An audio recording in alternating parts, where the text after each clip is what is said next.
Here you can see the demonstration. The tap and the shower on the left-hand side is non-regulated, and the shower and tap on the right side are regulated.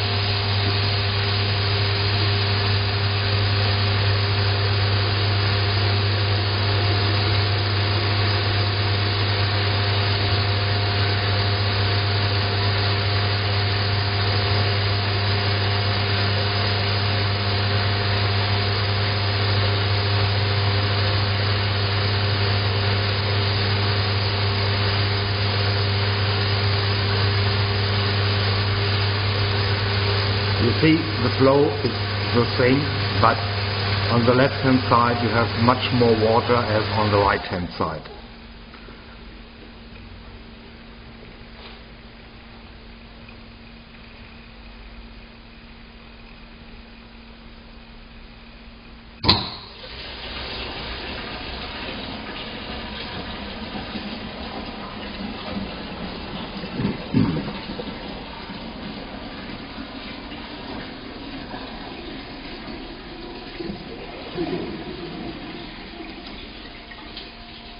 Now we start the shower head. Left-hand side is non-regulated, right-hand side is regulated.